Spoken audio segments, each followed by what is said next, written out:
كان رسول الله يقول من حزبه أمر فليقم إلى الصلاة. ليه؟ لأن السيئة التي تسيء الإنسان من أي حد ولو من نفسه، ساعة الإنسان ما يروح لربه يقوم الحق سبحانه وتعالى يقول له كما جاء في الحديث القدسي: فزعت إلي من خلقي فوالله لن أكون مع خلقي عليك. السلام عليكم ورحمة الله وبركاته، حبيباتي في الله، يا رب تكونوا جميعا بخير وفي أحسن حال، اللهم امين. ازيكم يا بنات؟ عاملين ايه؟ ان شاء الله يا رب تكونوا جميعا بخير وفي أحسن حال. زي ما انتم شايفين كده احنا داخلين على طول على المطبخ على طول. هنعمل مع بعض النهارده روتين في المطبخ، هنحضر غدا ونحضر حلو ونعمل حاجات حلوة كتير، وكمان جات لي هدية في الفيديو فصورتها معاكم، واتمنى ان شاء الله الفيديو بتاعنا ينال اعجابكم. ولو عجبك فضلا وليس امرا ما تنسيش تدعميني بلايك، وتقولي لي تسيبي لي كومنت تقولي رايك في الفيديو بتاعي وفي الروتين بتاعي وفي الاكلات اللي هنعملها مع بعض. ولو انت لسه جديده بتشوفي قناتي لاول مره، اهلا وسهلا بيكي. طبعا تساعديني بوجودك وتشريفك ليا في القناه، اضغط على الزر الاحمر تحت الفيديو، اضغط اشتراك وفعلي كلمه الكل عشان يوصلك منا كل جديد بنقدمه. اهلا وسهلا بالجميع. تعالوا بقى نعمل النهارده الغدا مع بعض. اول حاجه بجهزها معاكم الرز. انا هعمل النهارده الغدا والحلو برعايه الجزر. الفيديو النهارده برعايه الجزر.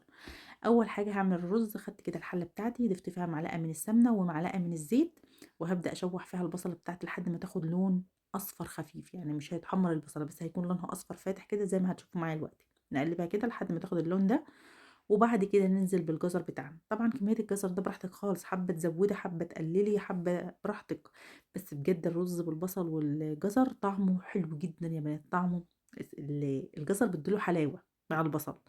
وضفت كمان بسله، كان عندي بسله. بصراحه ما اكدبش عليكم، يعني انا كنت داخله اعمل رز بالخضار واكتشفت، انا كنت متخيله ان انا عندي كيس خضار في التلاجة، اكتشفت ان انا الخضار خلص. فقلت انا عندي جزر، اعمل جزر النهارده، رز بالجزر والبسله. بما ان عندي جزر وبسله في التلاجة، لقيت جزر وبسله قلت الحمد لله.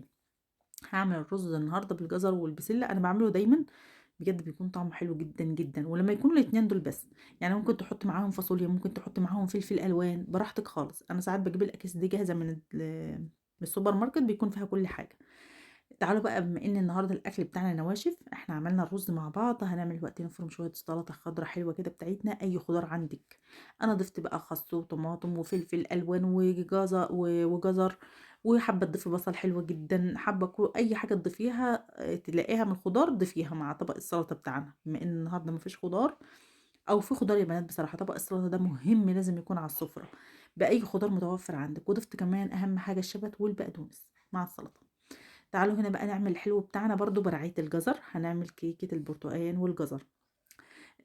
هعمل هنا، انا هنا معايا برتقانه بشرتها، خدت البشر بتاع الاصفر، الطبقه الصفرا الخفيفه كده من بره، وعصرتها، عملت ليها كوبايه من العصير.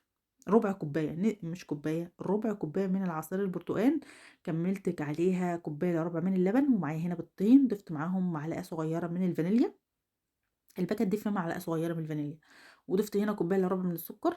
طبعا السكر ده حسب الحلاوه اللي انت بتحبوها يا بنات، ممكن تخليها نص كوبايه، ممكن تخليها كوبايه الا ربع. الزيت كوبايه الا ربع من الزيت. وبس. هاخد بقى كل المكونات بتاعتي دي في الخلاط كده زي الشطوره واضربها. مش متوفر عندك الخلاط، اضربي الحاجات دي بالمضرب اليدوي اللي عندك بمعلقه خشب، بتكون معاكي احلى كيكه هتعمليها. ضربنا المواد السائله زي ما انتم شايفين كده في الخلاط، ونبدا بقى. وانا طبعا سخنت الفرن على درجه حراره 180. تعالوا هنا انا دخلت كوبايتين الا ربع من الدقيق، معاهم معلقه كبيره من البيكنج باودر. وهاخد بقى الجزر بتاعي كده وده رشه ملح كمان، اقلب الجزر مع الدقيق الاول قبل ما اضيف المواد السائله. وبعد كده ضفت المواد السائله زي ما انتم شايفين وقلبتهم كويس جدا مع بعض.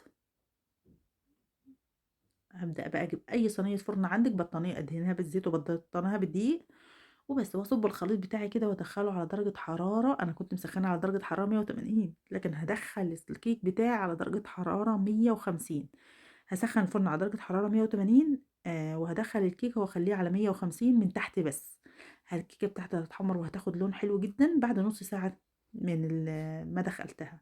طبعا على حسب الفرن بتاعك، انا عندي 150 حلو جدا للكيك، ممكن يكون انت عندك 180، ممكن يكون عندك 200، على حسب اختلاف درجة الحرارة بتاعة الفرن. تعالوا هنا بقى هنعمل الفراخ او اجنحة الفراخ في القلاية الهوائية. انا شغلتها الاول يا بنات تسخن معايا كده، وبعد كده طبعا انا كنت عامله فيها الصبح عيش، عارفين العيش اللي هو بيكون في الزبده، بالزبده كده معمول في السوبر ماركت ده، انا كنت عاملاه فيه وكان حلو جدا بصراحه. انا هنا متبله الاجنحه بتاعت، عندي اجنحه انا غسلاها، بجيب الفراخ يا بنات وبغسلها وبتبلها مره واحده. فكنت بتبلاها بملح وفلفل وكمون وفلفل اسمر، ملح وفلفل وكمون وشطه وعصير ليمون وزبادي وتوم بودر، توم وبصل بودر. بما إنها شوية في القلاية، فما باحبش أحط معاها بصل فريش أو توم فريش عشان ما يتحرقش. أنا كنت حاطة معاها التوم باودر وبصل باودر وزبادي وملح وفلفل وكمون وشطة وشوية زيت صغيرين، شوية زيت زيتون. ده التتبيلة. أنا كنت طبعًا متبلة الفراخ وعيناها في الفريزر مغسولة ومتبلة جاهزة.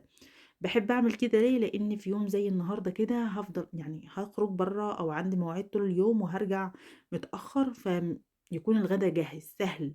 هاعمل كده يعني هادخل على ما الفراخ تستوي يكون خلاص الرز استوى والسلطة جهزت معايا. أنا سخّنت القلاية بتاعتي على درجة حرارة 200، أعلى حاجة في القلاية أصلًا 200، وهي 1200 واط يا بنات، وشغّلتها على ربع ساعة وبس. وهابدأ بقى أغسل بقى الخلاط بتاعي وأرجّعه مكانه، علشان الحتّة الحمرا اللي في الخلاط دي باخاف تُقع عليها حاجة أو أي حاجة تتكسر والّا يجرى لها حاجة بصراحة، أزعل أوي، أوي بصراحة. كنت باورّيكم بقى برّه إن في ناس بتشتغل ورا البيت، كانوا بيفحروا يا بنات جنب البيوت، فبتلاقوا في مَيّة، فبدأوا بقى يحطّوا كده بلاستيك وحاجات كده جنب البيوت علشان منعًا للمَيّة دي تتسرّب جوّه الكِلدر من تحت. وأنا بقى بافرجكم بقى على المنظر. الجرس ضرب، رُحت أشوف في إيه، أخيرًا، أخيرًا بعد معاناة جات لي الهدية بتاعتي بصراحة، الحمد لله وصلت بالسلامة، الحمد لله. بجد فرحت جدًا، جدًا، جدًا. تعالوا نشوف بقى الهدية بتاعتنا إيه اللي جواها يا ترى. أنا بصراحة اتخضيت لمّا شُفت الكرتون المتقطّع بالشكل ده، قُلت إيه ده؟ مش عارفة ليه حاطينه بصراحة، بس ممكن كحماية يعني يعني ممكن يحطوه بشكل تاني أبيض كده يكون شكله حلو، لإن بصراحة بهدل الدنيا على الآخر. آدم عندي هنا مبسوط جدًا، جدًا يعني وبيساعدني، وكان عمّال يشرح لي بقى الحاجات اللي موجودة ونعمل إيه، يعني بيساعدني يعني. هو ده النوع أو الماركة اللي أنا جبتها، ده عجّان. ده عجّان يا بنات سعته 5 لتر، بس بيتهيأ لي هو ما ياخدش 5 لتر لأ، ما ياخدش. هو ممكن يعني ياخد معاكِ كيلو دقيق بالسوايل بتاعته. ده شكله لونه الأبيض. طبعًا أنا ما اخترتوش، أنا قالوا لي إن إحنا عملنا لِك هنجيب لِك عجّان. وأنا بقى مستنية العجّان ده بقى لي فترة طويلة جدًا ما أقولكوش، وفين يا جماعة العجّان ما بيجيش، هييجي. يا جماعة العجّان ما بييجي، اكتشفنا أول مرّة إن هُم راح الحمد لله. تاني مرّة الحمد لله وصل بالسلامة، الحمد لله رب العالمين أخيرًا.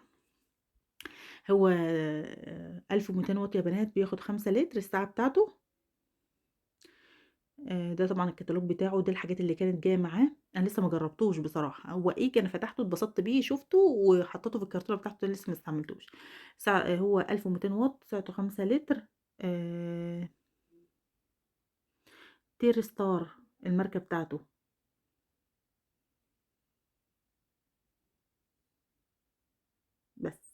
بس طبعًا هو ليه كاوتش بيلزق على أي حاجة بتحطيها، بس شيلته بقى وعينته لمّا بقى إن شاء الله نبقى نجرّبه مع بعض نعمل فيه المعجنات بتاعتنا. أنا باحب أخبز العيش جدًا. الفترة الأخرانية ما عملتش عيش بقى لي فترة بصراحة، لإن العجن بياخد مجهود كتير جدًا، جدًا بصراحة. بعد 9 دقايق من الفراخ، بعد ما حطيت الفراخ بعدها ب9 دقايق كده، جيت قلّبتها خدت لون كده من فوق، أقلّبها وأدخّلها تاني لحد ما تتحمّر معايا. على فكرة هي دخلت في سِوَى بعد 9 دقايق، ولكن أنا هاسيبها لمّا تتحمّر كويس جدًا وتستوي. طبعًا بما إن آدم ابني لمّا تلاقيه ورايا كده، تلاقيه ما حدّش في البيت، لا أنا وهو، وأنا مش عاطياه التابلت، ما معاش التليفون وما معاش تابلت، تلاقيه ورايا كده على طول، فأنتم هتلاقوه معايا في كل الفيديو. شُفتوا شكل الكيكة بتاعتنا كانت في الفرن، ده شكل الفراخ بتاعتنا. بس خلاص بقى بعد ما استوت تقريبًا بعد حوالي 16 دقيقة. أنا حاططها على مرتين يا بنات عشان أنا مش عايزة أقعد أقلّب فيها كتير. ممكن تحط الكمية كلّها كيلو ونُص أو 2 كيلو ونُص أو 2 كيلو، ممكن تحطّهم مرّة واحدة، ولكن هتقعدي بقى كل شوية تقلّبي، تقلّبي، تقلّبي. فأنا ما كنتش حابة بصراحة إن أنا أقلّب كتير، لإن أنا كنت واقفة في المطبخ باعمل حاجات كتير مع بعض في نفس الوقت، وكنت مستعجلة، فأنا قُلت هاقسمهم على مرتين، ولكن أنتم ممكن تحطّوهم مرّة واحدة بقى وتقلّبي كل شوية. ده شكل الكيكة بتاعتي بعد ما خدت نُص ساعة في الفرن، من تحت بس يا بنات، أنا ما ولّعتش عليها الشواية خالص، ده شكلها. بس، والفراخ هنا في القلاية والرز على البوتاجاز بتلدّن والسلطة بتاعتي جهزت معايا، وبس كده. أسرع من كده ما فيش، أسرع من كده في حاجة لأ، أبسط أكل تعمليه وأسهل وأكتر حاجة الولاد بيحبوها. دي شكلها بعد تقريبًا ما عدّى عليها 9 دقايق، يعني أنا باستنى مثلًا باعملها على أنا عملتها أول مرة على 15 دقيقة، بعد 9 دقايق قلبتها، عملتها تاني مرة على 20 دقيقة، ولكن أنا ما خدتش ال20 دقيقة كلهم يا بنات، يعني أخدت منها ممكن تكون 16 دقيقة 15 دقيقة في تسوية الفراخ، لأن زي ما انتم شايفين أنا حطيتها كده جنب بعضها. لكن لو انت هتحطيها فوق بعضها يعني هتحطي الكمية كلها، فانت هتفضلي تقلبي فيها أكتر من مرة، وممكن تاخد منك بالكتير خالص 25 دقيقة. بصراحة ما بتاخدش وقت أكتر من كده، وبتكون استوت معاكي وكمان اتحمرت منك. كل شوية كده كل 9 دقايق كل 7 دقايق بتقلبيها تقليبة. ده نوع القلاية بتاعتي تيفال، أنا قلت لكم تيفال، وكمان هي 1200 واط، أعلى حاجة فيها 200. ده شايفين يا بنات شكل الفراخ بجد أحلى من المقلية. لما تعملي الفراخ كده في القلاية ولادك مش هيطلبوا منك فراخ مقلية تاني خالص خالص خالص. لو بتقلي فراخ في الزيت وبتنزل لك كل الدهون، احلى حاجه كمان ان هي بتنزل لك كل الدهون اللي فيها. يعني انا لما بعمل فراخ في الفرن لازم اطلع الصينيه اصفي من كل الدهون والميه اللي بتنزلها الفراخ، وبعد كده ارجع الفراخ بتاعتي تتحمر. دي بقى احلى حاجه، ان هي على الشبكه الفراخ بتكون على الشبكه وكل الدهون تحت والسوائل اللي نزلت من الفراخ بتكون تحت. هبدا بقى احطها كده زي ما انتم شايفين، ارصها. لا ده الحطه الاولانيه، لسه ما حطيتش الحطه التانية. تصدق انا كنت مفكره ان انا حطيت الحطه التانية. لا دي الحطه التانية مش الحطه الاولانيه، لا. خلاص ده اخر حطه معانا. شايفين يا بنات بجد مقرمشه وطريه. احلى حاجه فيها بجد ان اللحمه بتاعت الفراخ بتكون طريه. انا لو نشفت الفراخ بالدرجه دي في الفرن هتطلع معايا ناشفه او هتشد شويه، انما هنا بتكون طريه جدا. وهنا بقى بوريكم ان الزيوت بتفضل تحت في في ارضيه القلايه بتاعتي. بس شايفين شكل الفراخ؟ ايه رايكم فيها؟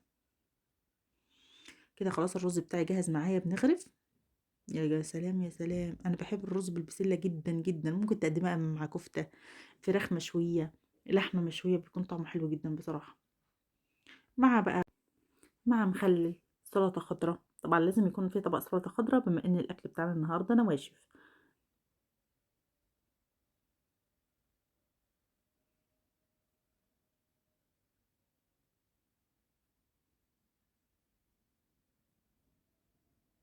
بس كده خلاص، كده عرفنا الغدا بتاعنا، والغدا بتاعنا جهز. وعملت كمان بصل اخضر وزودت على السلطه. انا بحب السلطه مع الاكله دي، السلطه يكون معاها ذره صفرا. دي شكل الفراخ. طبعا هنا الصورة غامقة شوية يا بنات، لأن الإضاءة عندي في الصالة أو في عند السفرة الإضاءة اللي بيكون لونها أصفر. الإضاءة الصفراء بتكون مش قوية زي المطبخ. هنا في المطبخ شايفين الإضاءة قوية شوية بيضة عن الصالة. تعالوا بقى ننضف القلاية مع بعض. تنظيفها سهل جدا. أنا لما بعمل في القلاية عملت فيها فراخ، عملت فيها بعد ما عملت فيها أكل مثلا، أي أكل أنا عملته لازم بنضفها على طول عشان الدهون ما تتكومش عليها وتلزق فيها. فأنا باغسلها على طول وهي دافية، يعني باسيبها بس كده على ما مثلًا بنتغدى، وبعد كده بارتّب بعد الغدا. أنا كده لسه ما رتّبتش بعد الغدا على فكرة، يعني لسه عندي أطباق أهوّة لسه ما كمّلتش الحوض بتاعي، ولكن أنا شِلت الزيت اللي كان فيها حطيته في كيس وأعزكم الله رميته في الزبالة. وبعد كده باغسل الحلة بتاعتي بتاعة القلاية أكني باغسل حلة تيفال، سهلة جدًا، جدًا في التنضيف. أنا لو ديّة صينية أنا مدخّلة الفراخ فيها في الفرن، كانت هتبهدل لي الفرن، ومع ذلك باغطّيها بورق خبز، وبرضه ما اعرفش بتروح فين الدهون والزيوت دي في الفرن، بتيجي منين مش عارفة، والصينية بتتبهدل معايا. إنما مع القلاية بصراحة مريحاني جدًا، جدًا من تنضيف الفرن وبهدلته كمان، وإن هي بتطلّع الحاجة طرية، طرية، طرية، اللحمة بتاعتها طرية. وباجيب هنا فوطة بس باغسلها وباعصرها بمَيّة كويس جدًا وبامسحها من الدهون بقى. بس كده، يعني هي بتكون نضيفة أصلًا، بيكون بس طرطشة خفيفة من مطرح الدهون بتاعتِك، فأنتِ أمّا بتنضفيها بالفوطة بتخرج معاكِ بكل سهولة. بس كده، أول بأول اعمليها عشان تفضل معاكِ نضيفة وما تغلبكيش. لكن لو أنتِ مثلًا سِبتيها للصبح، قبل ما تنضفيها بقى شغّليها، يعني شغّليها حوالي 5 دقايق كده الأول هي تسخن معاكِ والدهون كلّها اللي فيها تدوب، ابدئي نضّفيها. بس كده، ورجعت عليها المفرش بتاعها وخلاص. تعالوا بقى إيه نشوف الكيكة بتاعتنا.